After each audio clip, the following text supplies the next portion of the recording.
.com and William Patterson University. Here is your moderator, CBS 2's Christine Johnson. And good evening to you. We are coming to you live from the campus of William Patterson University in Wayne, New Jersey, where the candidates for governor will face off in the final debate before the election. Now, this debate is sanctioned by ELECT, the New Jersey Election Law Enforcement Commission. Joining me here at the table, my colleague from Philadelphia, CBS 3 anchor Jessica Dean, Alfred Doblin, opinion page editor of NorthJersey.com and The Record, part of the New Jersey USA Today network, and also Levon Putney, evening anchor at WCBS News Radio 880. We'd also like to welcome our live audience here tonight, and we do ask those in attendance to remain respectful and not interfere with the debate. This debate, by the way, is streaming on Facebook.com/CBS New York and on Facebook.com/CBS Philly. You can watch it in Spanish on WLNY TV 1055 in North Jersey and WPSG in South Jersey. Now, candidates will have 1 minute to answer each of the questions and also 30 seconds for a rebuttal as warranted. Now, let's welcome to the candidates on stage here tonight, running for New Jersey governor, former ambassador to Germany, Phil Murphy, and Lieutenant Governor Kim Guadagno. Welcome to you both.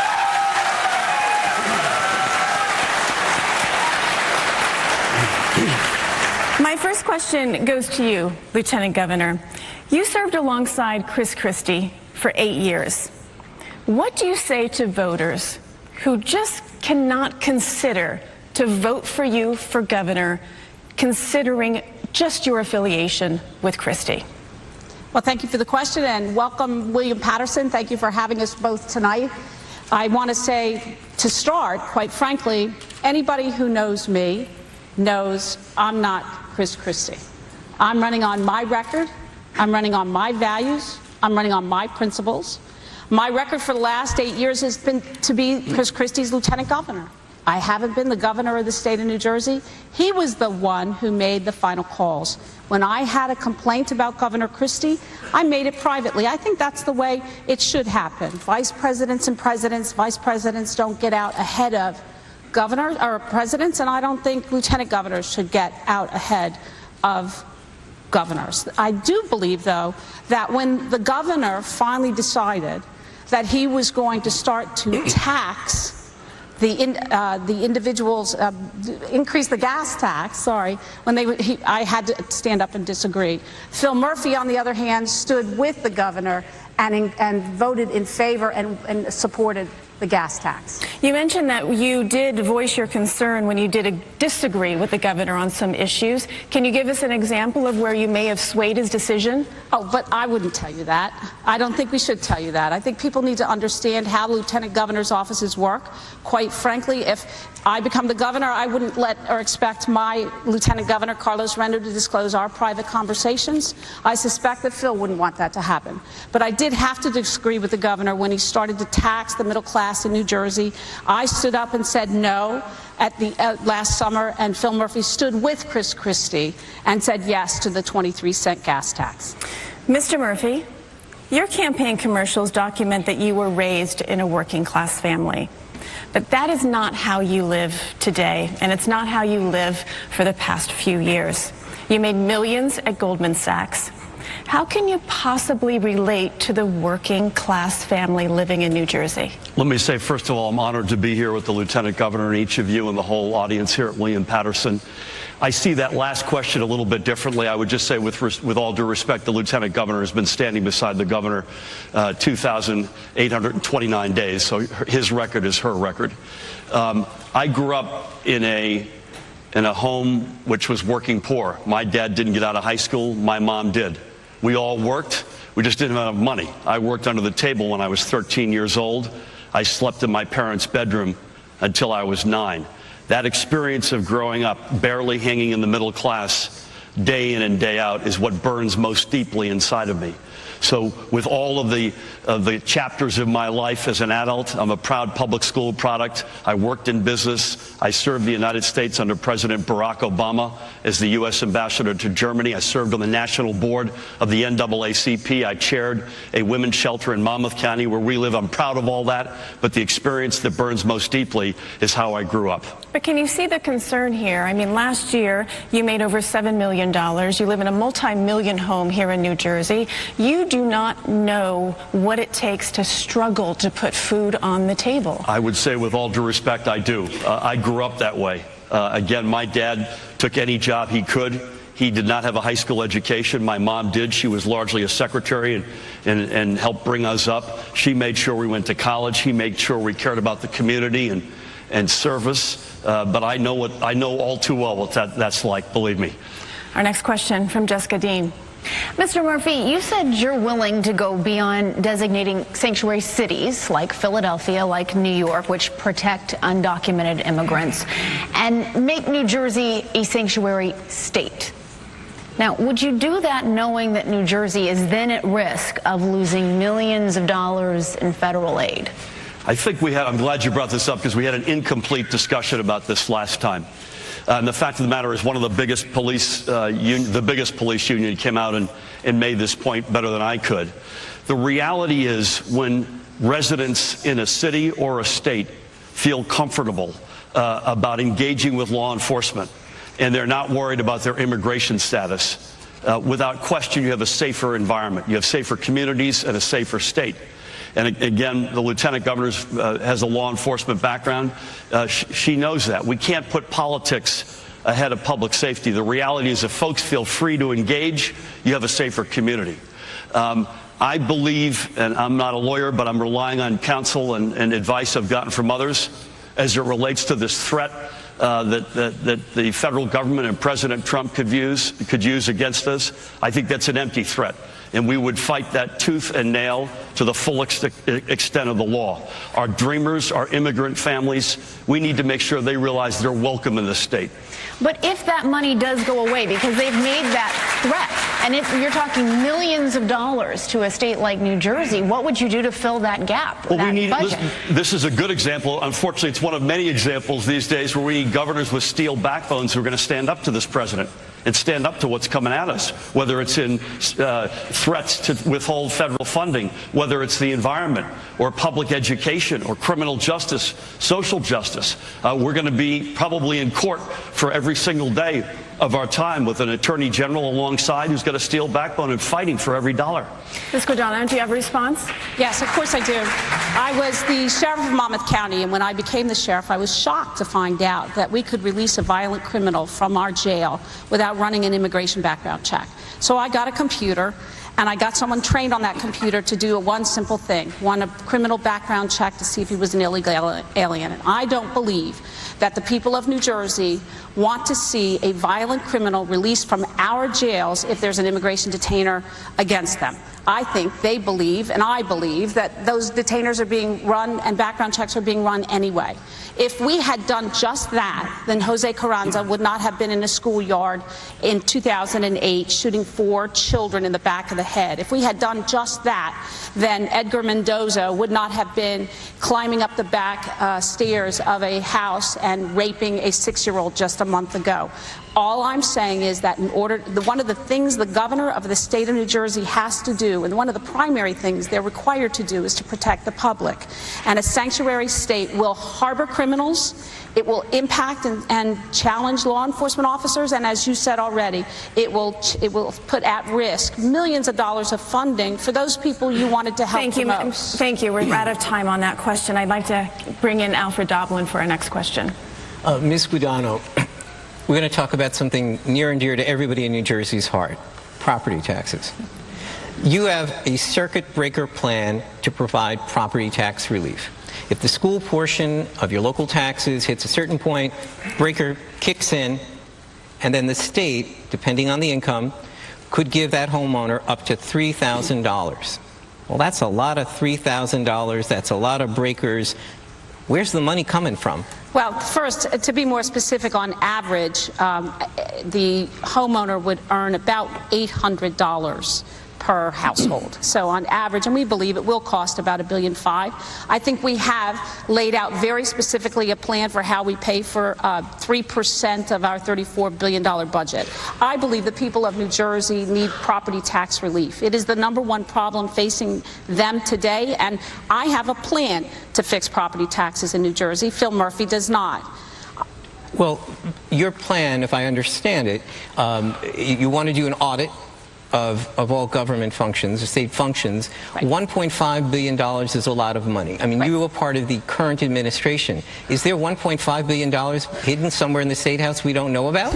Well, let me tell you, that's a fair question. Let me tell you a couple of things. First of all, the last time an audit was done, it was in 1983 with Governor Kane. They saved $100 million. 2 other audits have been done recently in other states. They've saved $2 billion apiece. At least I have a plan, Al. I mean, what I hear from Phil Murphy's team is that he is not going to address property taxes at all. I haven't seen or heard Phil Murphy addressing anything to help the people in New Jersey who need the most help now, and that has to do with property taxes. Well, then, Mr. Murphy, what is your plan? Mr. Murphy, what is your plan? Listen, I would say with all due respect, I think an audit's a good idea too, by the way. 2,829 days. We could have had an audit, I think, accomplished by now. I don't think a fancy title, a gimmick, the circuit buzzer, it sounds like an overstock item at Crazy Eddie's. That's not a plan. You have to back it up with real money. This administration, property taxes are up 17% during the Christie Guadagno years. If you're a very wealthiest among us, a big corporation or a hedge fund, you've had the time of your life because they've had lots of breaks, and the middle class is paid through the nose. Funding schools fully is property tax relief. We're committed to undoing the benefits that the corporations and hedge funds and wealthiest among us have had, and driving that money into fully funding public education, and that is direct property tax relief. All right, thank you, Mr. Murphy. One quick question to our audience. Once again, every time you clap or scream, it does take moments away from our candidates, and all adds up to the end. So we'd like to get to the issues tonight, okay? One more time. Let's go ahead and stay quiet. No, you don't. Right now, we're going to go to the next question, and that again is on the issue of property taxes. So we can talk a little bit about that.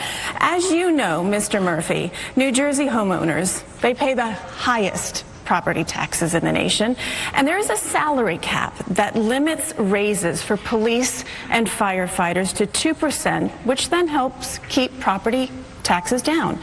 That cap is due to expire at the end of this year. So will you keep the cap and side with homeowners, or will you side with police and firefighters and let that cap expire? Yeah, I mean, that's a false choice in my humble opinion. I'll make a decision based on the facts. There's a report coming out in December. Half of the committee put their report out, which was a complete political stunt. Okay, but the report is coming out in December. Election day is in November, and our voters would like to know where you stand on that issue. I would like our voters to know that I want to make decisions based on facts. And that's what I believe in. And we've only had half of the group come out so far. You mentioned 2%, which is important. Now, again, this is an us versus them administration we've had for almost 8 years. In this case, pitting fiscal responsibility, and who wouldn't want fiscal responsibility given the train wreck of our economy, against perhaps the bravest people in the state, police, fire, first responders. That's an awful choice. Leadership gets both of those interests around a table based on the facts and makes a decision with all interest, and that's what I would do. But I would also remind folks, as I mentioned a minute ago to Alfred, that 2% is important, and we have to get this right, and we'll make that decision based on the facts. So one last 53% of a property tax bill is public education. That's been underfunded by $9 billion. That's real property tax. One last time before I get to Ms. Guadagno's response to that. You will not go on the record tonight to say whether or not you will keep that cap Absent there. the facts, I will not. I want to see the facts, and I want to get all the parties around a table and make the right decision. Leadership is tough sometimes, and that's what this will require. All right. Ms. Guadagno, which side are you on? All right, let's talk about leadership for a second. You have all the facts available to you to make a decision. You just want to dodge the answer, and I'll tell you why he wants to dodge the answer. He has been endorsed by virtually every public sector union in the state, and he has promised them privately that he will not endorse an arbitration cap or a 2% cap because they don't want it. He's a man who runs commercials every day about how he's not in the pocket of the special interests. Well, he has made promises to those special interests that has resulted in his refusal to answer your very, very simple question, a question, by the way, that the lieutenant governor that he's chosen has answered not once but twice, and that is that she would have signed the property taxes. She voted on it the first time when she was the assembly leader because she wanted to provide property tax relief, and she voted it on a second time when it ran out. And as to $9 billion, I have one question for you, Phil. Where are you getting the money? Ladies and gentlemen, look around the room. That $9 billion is coming from your back pocket. May I answer that? Yes, ma'am. May I answer that? Or? Yes. I would just say the $9 billion is coming from your really wealthy friends, the biggest corporations and the hedge funds who you've taken care of. That's where it's coming from. Okay, and every dime of it's going back into the middle class, and they deserve it. All right, let's go on to the next Now, question. I get to answer that? This one coming from Levon Putney. Go ahead. Thank you. And this question is for both. Tens of thousands of jobs were lost in the downturn of Atlantic City. It's been under state control, so now what is your vision for success for Atlantic City? We can start with you, Mr. Murphy. Thank you. Atlantic City has gone through hell and back. The good news is it's off the mat, but the price that was paid was enormous. Enormous job losses, you mentioned. Atlantic County leads all counties in America in foreclosed homes. It's as unique a community as we have in the state. It's a proud community. I was there last night. I'm there all the time. It's a great community. It needs help. I'm not a fan of these takeovers. Every single time it's over the top, every single time it's in communities of color, whether it's school districts or entire communities. I am a believer that communities like Atlantic City, though, needs a governor who is a partner working on the ground, hand in glove, to continue to develop the momentum that has started its nascent stages. The casinos have stabilized. The employment has stabilized. The economy in Atlantic City must be diversified. Stockton University is opening up a campus in Atlantic City. That's a really good step in the right direction. So non-gaming investment will matter a lot there, and I want to work with Atlantic City to do that. Ms. Guadagno. You know, Phil, I find that incredible based on your position when it comes to tax credits. The only thing that keeps Atlantic City alive now and attracts businesses to Atlantic City are those tax credits that have allowed and attracted places like the Hard Rock Cafe. That's why Atlantic City is on its way back, plus some very hard decisions had to be made. What I want to know from you, Phil, is while you were in Atlantic City last night, did you visit that food bank that I talked about last week so you could talk to some of the people who are working 2 jobs every day to put food on their table? Did you visit that food bank to talk to the woman who needed to go to the food bank twice a week in order to put food on her table? Because if you had, you would have heard that they can't afford more property taxes, higher property taxes.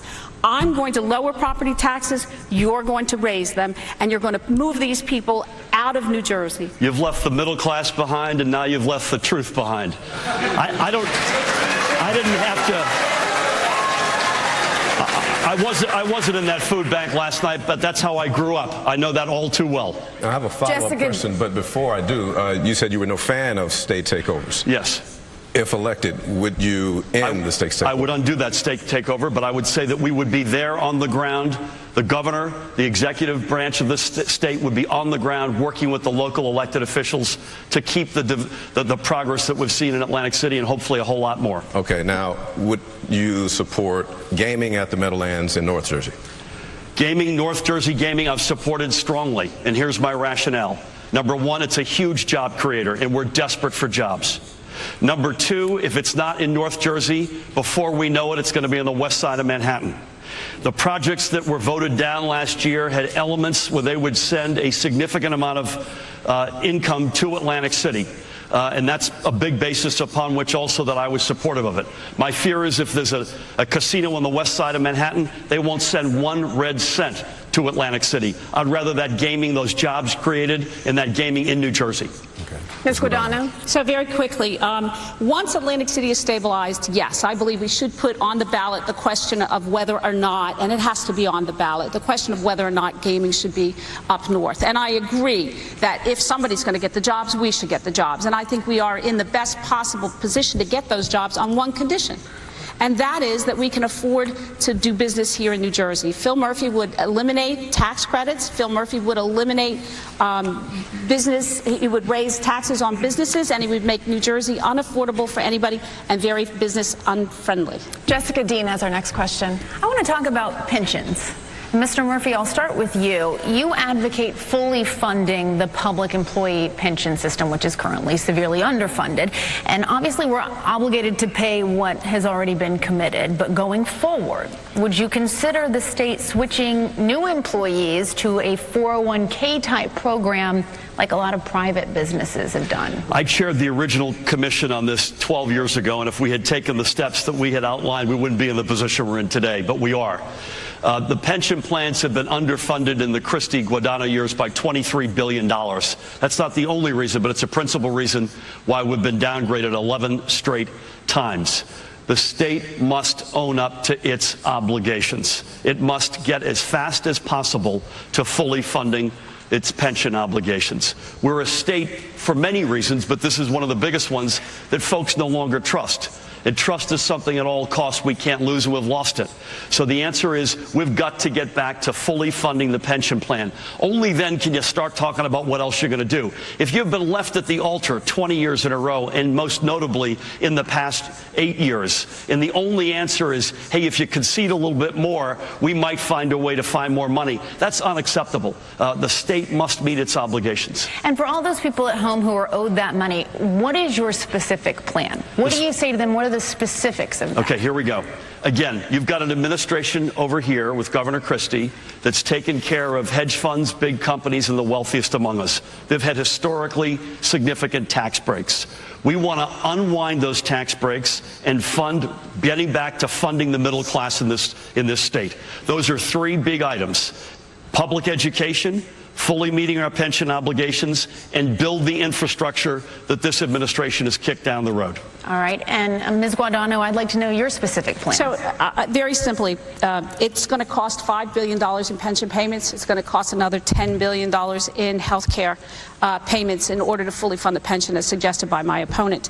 I want everybody in this room to close their eyes and tell me what you see. And you see nothing because we have no plan whatsoever. Phil has no plan whatsoever to fully fund that pension. What I would do is really simple. I would take the law enforcement pensions and spin them off because they're almost fully funded as it is. If they want to manage their pensions, they should manage their pension, and they should do it in a way that does not impact or put taxpayers at risk. Then we have to sit down and admit what we cannot deny, and that is that the pensions for the teachers and other public sector unions is broke. What we're doing right now in New Jersey is hiring 21-year-old teachers and telling them that they will have a pension in 25 or 30 years. I would sit down, look at the Tom Byrne-Healy pension Commission report and start negotiating there fairly, respectfully, and openly. Shouldn't there be a basic line here of telling the truth in these discussions? Absolutely, but that's for our audience to decide. Come on. Please. You're just making stuff Please, up. if you're going to start to interrupt me, if you're going to start to interrupt again, I will interrupt also. Candidates, we really do need to keep on time, so we'll show all of us respect and just keep to the subject at matter. Dr. Jalban has the next question. Well, I'm going to try to literally get us back on the right track. So this is a transit question. To Ms. Guadagno, you have said that you will advocate for New Jersey Transit, that you have been a New Jersey Transit user, you've been a commuter. But under the Christie administration, we've seen dedicated funding has been cut, fares have gone up, service quality has gone down. We had a mass transit Super Bowl where tens of thousands of people waited hours to leave the stadium. We saw a large portion of the New Jersey Transit fleet left in the rain during Superstorm Sandy.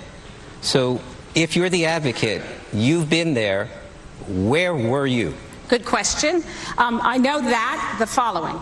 In the next 4 years, the very first thing I'm going to do is go back and audit everything that's going on at the Department of Transportation. I'm going to ask every single person we're allowed to ask by law to resign and reapply for their job. I'm going to make those people hand out their cell phone numbers like I do when I rehire them.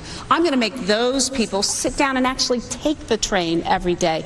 I know what it's like to have to be to court on time and take a train out of Little Silver to get there. I know what it's like to have to be home on time in order to meet a babysitter so that she doesn't walk away from me. It is very important that we get this right. In fact, I would say that second to property taxes, it is the #1 problem that will be facing the governor going forward. Well, you said that as the lieutenant governor, it's not your function to necessarily criticize the governor, but during all these changes, not for the better, with New Jersey Transit, you've been silent.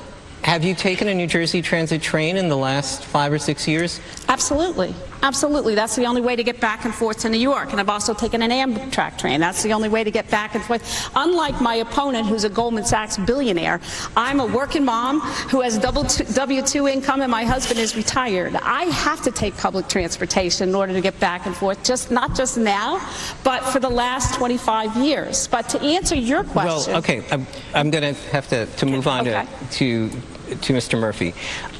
I want to take a slightly different tact here on transit. Right? Okay. We have something called positive train control. Yep. It's a signal system, slows down the train. The accident that happened in Hoboken where there's a fatality, that would stop it. It has to be done by the end of 2018. That's the federal mandate. Yet a very small portion of the NJ Transit system is operating underneath this system. How would you ensure, if you are elected, that NJ Transit can meet this deadline? First of all, I take NJ Transit, and my family who's here take it all the time, #1. #2, again, where have you been? I mean, some of these ideas, I actually want to make sure that people know we agree on some things, but you've been there for almost 8 years. Thirdly, you're dealt a hand if you're a state. Our hand is dealt 4th smallest state geographically in the country, densest state in the nation. We sit beside the largest market in the world in New York and one of the largest markets in the country in Philadelphia. You'd think if you got one thing right, it would be commuter rail. Instead, NJ Transit's been gutted by the state support. Fares are up 36%. I'd ask folks, is your experience commuting up 36%? And capital budget has been sucked into the operating side. People are in there who don't know what they're talking about in terms of leadership. Positive train control is one of the victims, is one of the consequences. We have to fund it. This is a mandate. It's a federal mandate. We have no choice. We have to get back to doing what we used to do really well in the state, prioritizing the economies that drove us. Infrastructure is one of them. But you didn't answer the question about positive train control. To fund it. It has to be done. There's no choice. Well, where would the funding come from? Would it come from more well, the state has cut. The state has. First of all, we have to grow the economy again. That's something that we haven't talked about yet.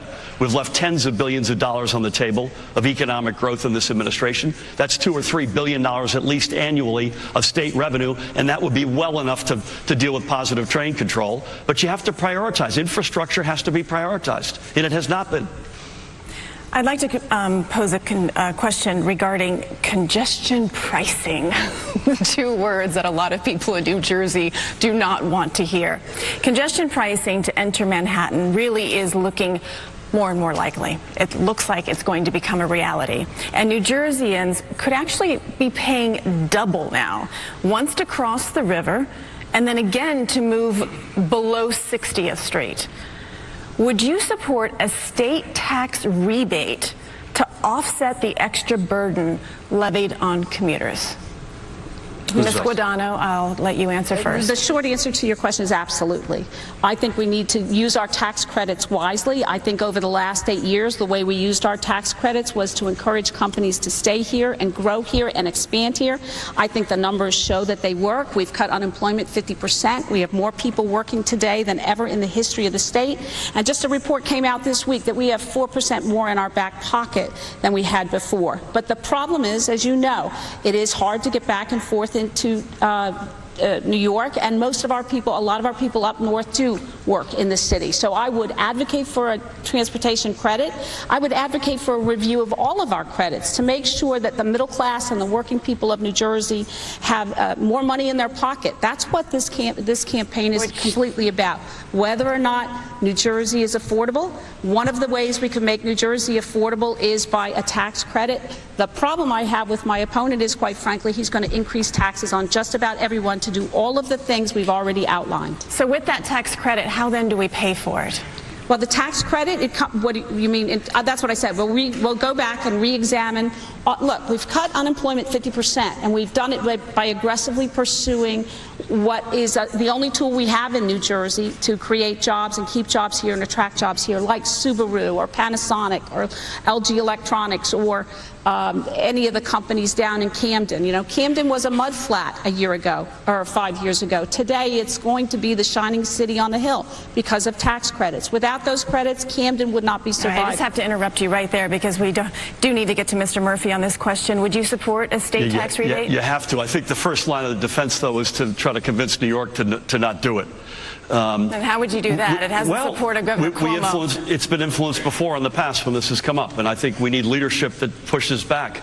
We've had a real breakdown in terms of our ability to punch at our weight in the relationship between New Jersey and New York, whether it's in Port Authority projects, whether it's canceling the ARC tunnel, whether it's a discussion like this. We don't punch at our weight. We don't have the leadership at the table, eye to eye, defending the interests of all of us, but certainly our commuters. I would just say, by the way, the tax credits to get jobs in New Jersey, we send them out at the rate of $162,000 per job right now. Massachusetts, right now, we have some friends, $22,000 a job. There's a reason for that. They've made the investments that we've ignored.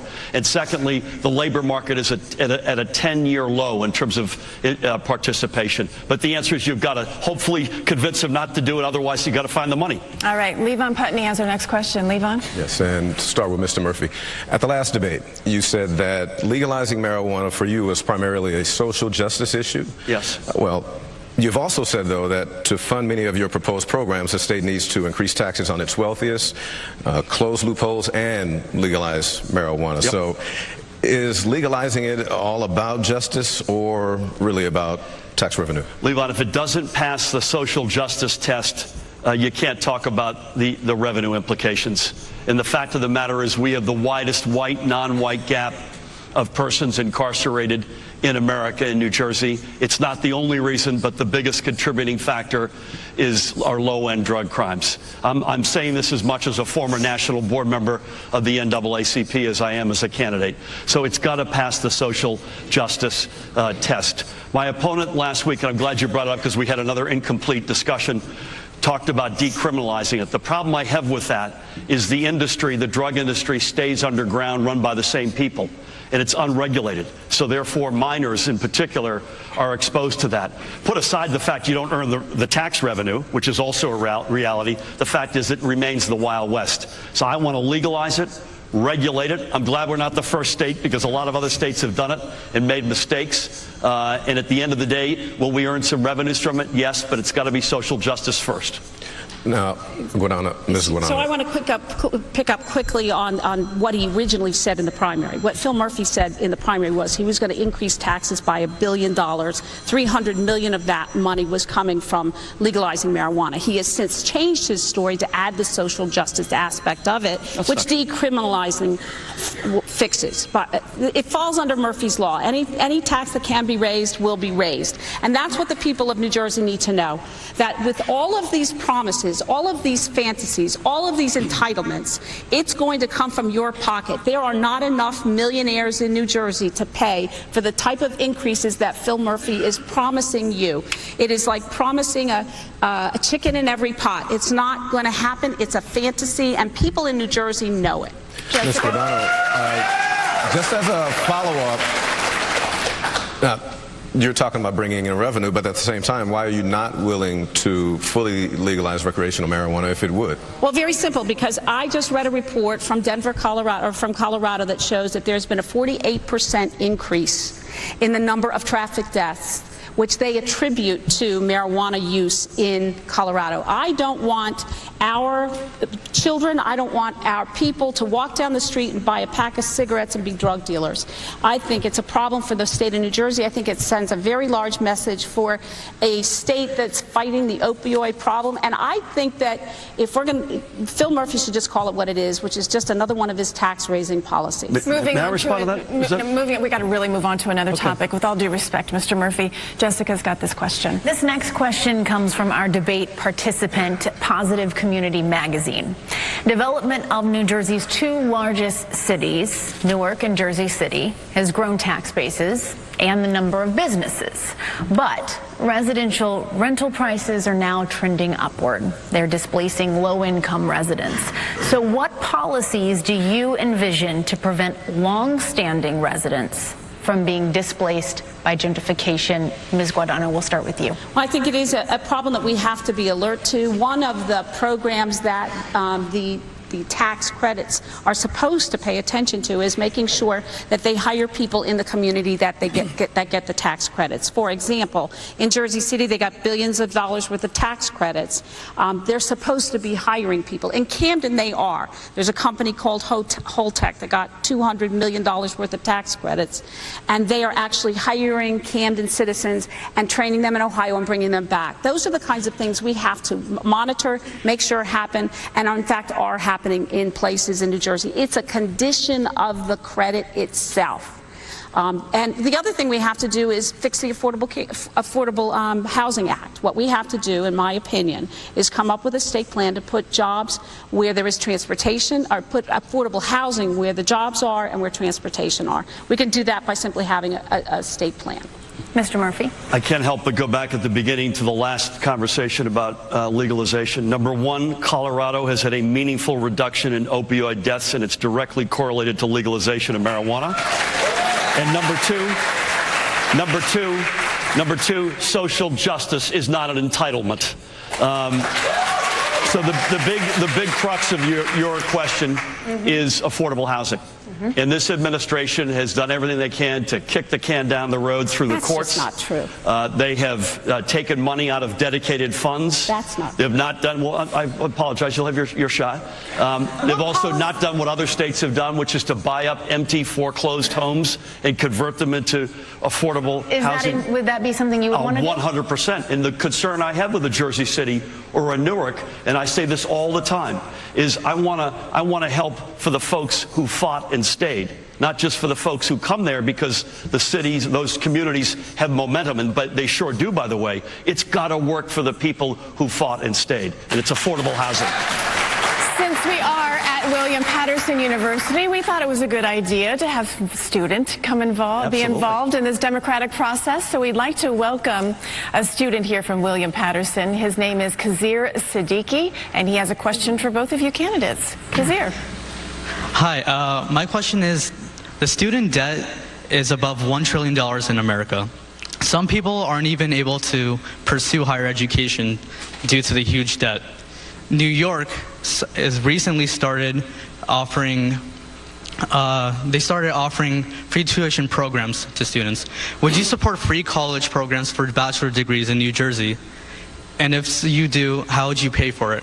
Mr. Murphy, we'll let you answer that first. Great question, by the way. This is one that comes up all the time. Higher education has become out of the reach of too many young people and their families. It's maddening. You probably have seen this. The University of Maine advertises in a billboard above the turnpike, come on up and check us out. Our out-of-state tuition is lower than your in-state tuition. We've defunded, we've ravaged higher education in the state. So a couple of things. There's no one magic bullet that gets you solved here, Kazir. Number one, we stand for free community college. At most, it's a $200 million ticket on a $35 billion budget. There's a study that came out this summer that makes the compelling point that that's the middle skill job that we're going to be the least, we're going to have the least numbers of folks who are trained in. Secondly, we love the idea of a public bank that we all as citizens own, and one of the lines of business is reasonable student loans. And thirdly, how about something like stay in New Jersey for college, stay here 5 years after to work, and then we'll forgive years 6, 7, 8, 9, 10, X thousands of dollars off your outstanding loans. Those are some of the things we talked about. Ms. Guadagno. I think I have to comment on the public bank. The public bank of New Jersey is what I call the wacky bank of New Jersey. I can't imagine a worse idea than giving all of the receipts to some bureaucrat in Trenton to hand out to other people. So the idea of a bank handing out loans to students is just beyond words fantasy land. That's the first. Second, free college education falls in the category of who's going to pay for it. I would love to provide you with a free college education. And if you have the means to pay for it, do I still want to provide you with a free college education? Because that's what my opponent is saying. My opponent says that whether you can afford it or not, you get a free college education. And you know who's going to pay for it? Look around this room, look into the camera, and you will know who's going to pay for it. Everyone in New Jersey is going to pay for it. Phil Murphy is going to raise your taxes, and I won't. Alfred Doblin has our next question. This is going to start with you, Ms. Guadagno. Just this Monday, Republican and Democratic state leaders agreed that Newark is going to be the state's official bid city for Amazon's new headquarters. If New Jersey gets it, it'd be 50,000 jobs. How far would you go? How far would your administration go with incentives, tax breaks, subsidies, land to get Amazon to come to New Jersey? So my understanding of the deal is quite simply that there will be tax credits afforded to Amazon as part of the deal, as part of the package that the Partnership for Action will be presenting, and that the benefit to the taxpayers of New Jersey, that means the net benefit to the taxpayers of New Jersey, would be $9 billion over time. I have signed a letter that said I would agree to that. My concern is that we don't have enough people playing there. I love Newark. We've worked very hard to rebuild Newark, but the problem is that we need a bigger menu. We need to put North Brunswick, we need to put Camden, we need to put Atlantic City as also competitors. I don't think we could and should reject any of those. Well, 50,000 jobs is a lot of jobs that we need. And the problem is, if my opponent actually becomes the governor of the state of New Jersey, he will not use any of those tax credits. To go back to the point of the question, whether it's Newark, whether it was New Brunswick, is there a point of too much that we give back to get those jobs? I understand, Alfred. So the only way these credits work is if the net benefit to the taxpayers over time exceeds the value of the credits. That's the way it's always been. You have to make more money for the taxpayers than you give out.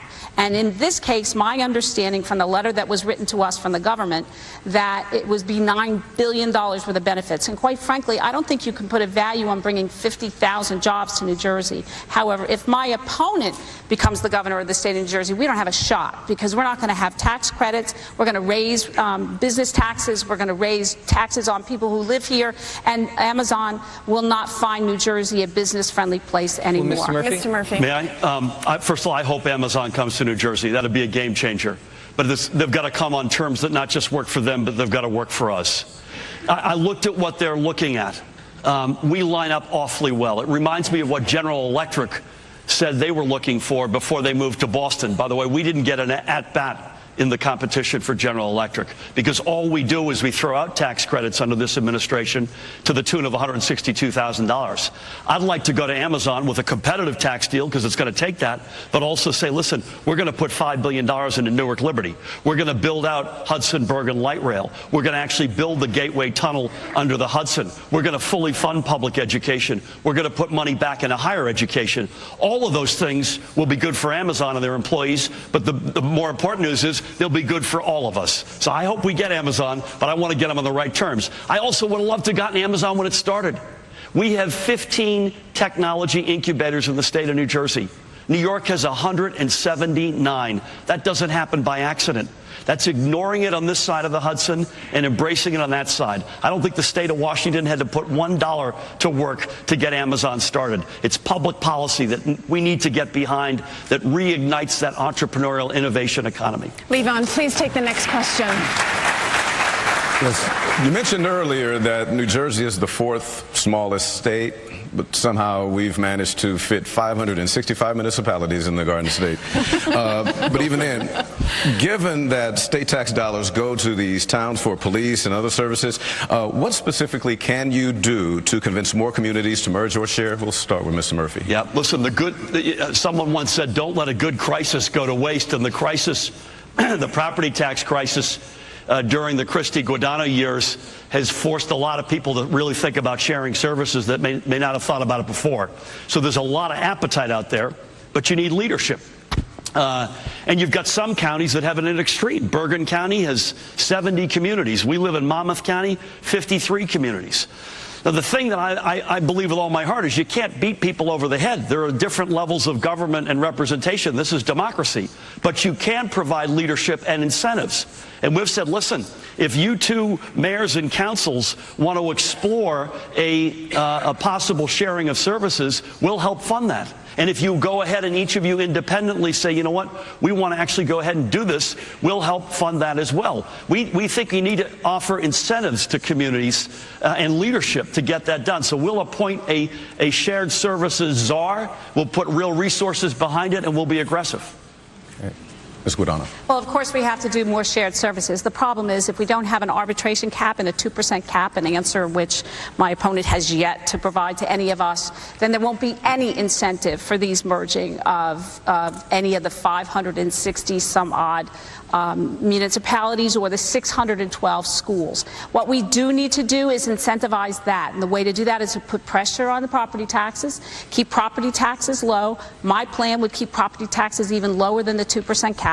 Phil Murphy, on the other hand, because he is in the pocket of the special interest, because he has promised the labor unions that he won't sign the arbitration cap or the 2% cap, is never going to see those kinds of savings that we could otherwise realize. Jessica Dean.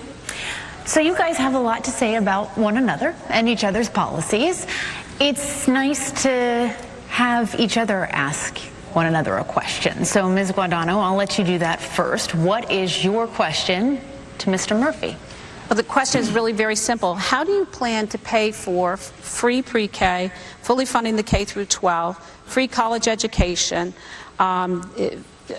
universal health care, just to name a few? I think they add up to be anywhere from $50 to $65 billion without raising taxes on the middle class and the working class, because your plan right now provides only $1 billion, and I say only $1 billion.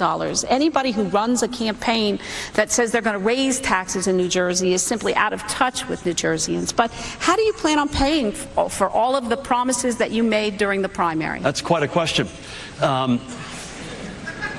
You know those numbers aren't true, and you're saying them, and you're making them up, and you're talking about me and the turnpike and fares and running for president. We got to get back and base this discussion on the truth, because that's what people showed up for to hear tonight.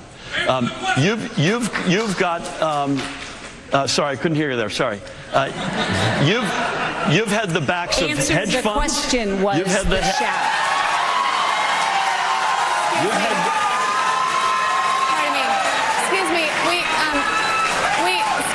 Excuse me, we would like to keep a certain decorum and professionalism in this room. I apologize for the interruption. He is answering the question. And again, once again, if we hear any more interruptions, you will be asked to leave the auditorium. Thank you. I hope you were as aggressive with Governor Christie all these years in debating policy. You've taken care of hedge funds, big corporations, and the wealthiest among us. They've had the sweetest ride of their lives, and that's going to come to an end. It's going to be tax fairness, and the big beneficiary is the middle class. And we have a very cogent plan where the schools will be funded, the pensions will be finally fully obligated, and we will grow the economy. This is an economy, folks, we got to remember, we're one of the weakest economies in the country. Household income is down 5% during your years with Governor Christie. And property taxes are up 17, NJ transit fares are up 36, cost of sending your kid to college is up 20. The middle class has been squeezed and left behind. So I would just say to the middle class, help is on the way. Mr. Murphy, what is your question to Ms. Guadagno? I would ask, listen, I said this earlier and I meant it. There are some things we agree on, things like audits, things like some other smart government. Where have you been? Could you describe more explicitly for us? You've been at Chris Christie's side for 2,829 days. And this is the state that we have as a result of that. You've made choices. You've chosen to take care of hedge funds and the very wealthiest among us at the expense of the middle class. I'd like to know, where have you been? Well, I think, first of all, what you have to understand is I went back when he said 2,821 days, and I figured that's about the amount of money you made per hour while you were in Goldman Sachs as one of those hedge funds. That's got a lot to do with your answer, right? The second thing I think you have to understand, and I've said it before, is that the governor makes the ultimate decision, like the president makes the ultimate decision. If I had a battle with the governor, and I did have a number of battles with the governor, I made those in private, and I believe that's the way the system works the best. I only started the battle with the governor publicly when he started to hurt the middle class with a 23-cent gas tax increase, something, by the way, that Phil Murphy completely endorsed. And that, to me, is not helping the middle class. That is not building up the middle class. That is hurting the very people who need the gas tax relief the most. May I just say, this is after you and Governor Christie bankrupted the Transportation Trust Fund, and I'm looking at Sheila Oliver. She's going to be my partner 50-50 every step of the way. I'm glad you talked about Sheila Oliver. I'm glad you mentioned Sheila Oliver, because never forget that Sheila Oliver was the Speaker of the Assembly for every single one of the governor's budgets. And had this budget not been presented and voted on in favor of it unanimously by Sheila Oliver and her Democrat colleagues, it never would have gotten to the governor's desk. So the Transportation Trust Fund, for one example, the tax credits, for another example, all lay at the feet of your hand-picked lieutenant governor. I'm so honored to be on the ballot with Sheila. All right.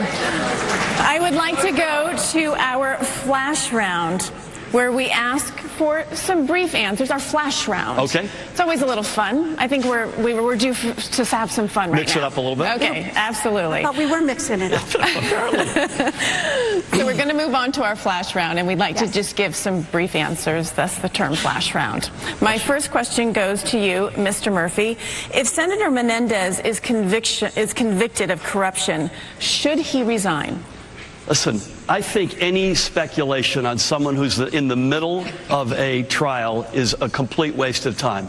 So the answer is he's innocent until proven guilty, and let's see how this turns out. But if he is proven guilty I'm not going to speculate. And convicted, I'm not going to speculate. Will you ask him to resign? I'm not going to speculate. You're going on the record that you will not speculate. I will wait to see how this turns out, and that's what we all should do. Okay. The lieutenant governor is a lawyer, and she would also know that persons are allowed their full extent of the law. Ms. Guadagno, should Senator Menendez be convicted of corruption?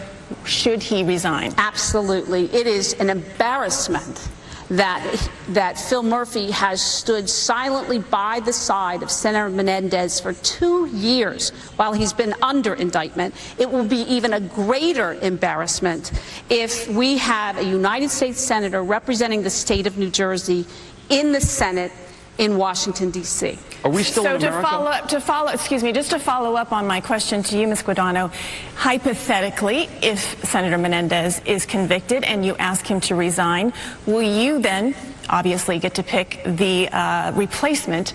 Would you consider Chris Christie? No. You will.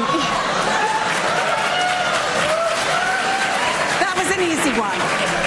So you're going on record saying you will not consider Chris Christie. Very much on the record that I will not consider Chris Christie. All right. This next question, we held a series of virtual town meetings with our viewers, and they turned out very successful, and many of them had some very great questions. But this one stood out to us the most. New Jersey is the Garden State, and as such, what is your favorite fruit and vegetable, and why? Mr. Murphy. For me? Yeah. Oh. Grapefruit. What are you looking at me for? Grapefruit. Okay. And broccoli. Okay. Now listen, and I know why? that makes me weird, but I'm a huge broccoli fan. Oh, I love New it. Jersey? It has Quickly, why? I tell you, I've loved broccoli since I was a kid. I wish my late mom and dad were here. They would be able to give you a better answer than I can. Ms. Guadagno, what Jersey tomatoes and cranberries. Hamilton. All right, We do have to. That was fun, right? That was fun. That was fun. That was fun. Now it's time now to hear from the candidates for your closing statements. A coin toss earlier determined who will go first. You will each have 90 seconds. Mr. Murphy. I'd say, first of all, thank you. Only in America can a guy who grew up as I did, working poor, to a mom who got out of high school and a dad who didn't, find himself on a stage like this tonight. So I'm incredibly honored and humbled. We heard two very clear visions for our state tonight. One is more of the same. In essence, another Christie term, where the middle class is hollowed out, the truth is left behind.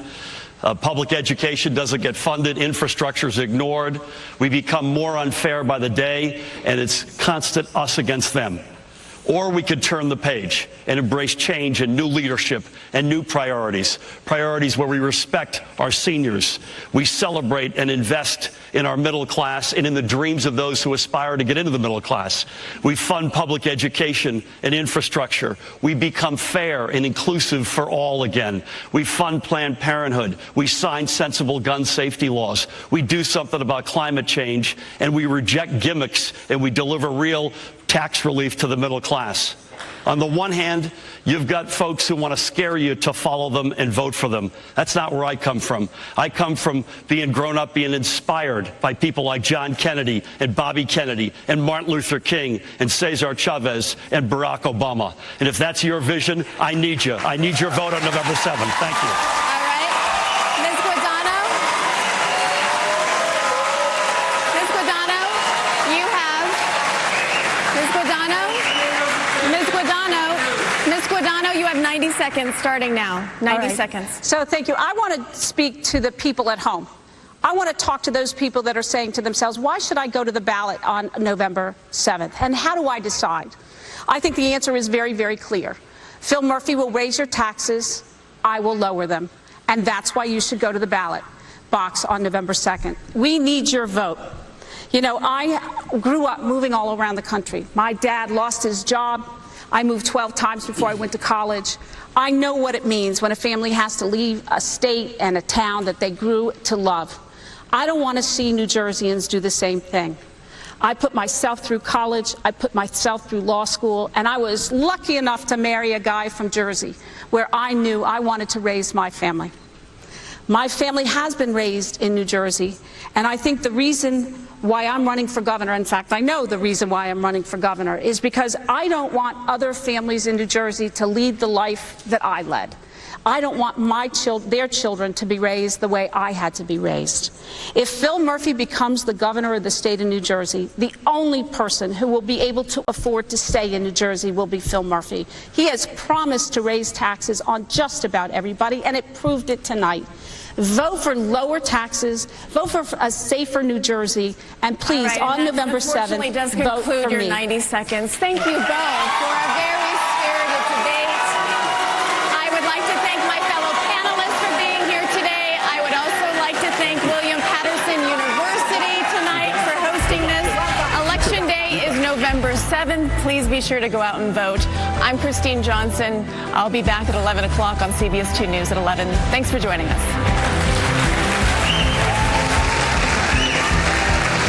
Tonight at 11.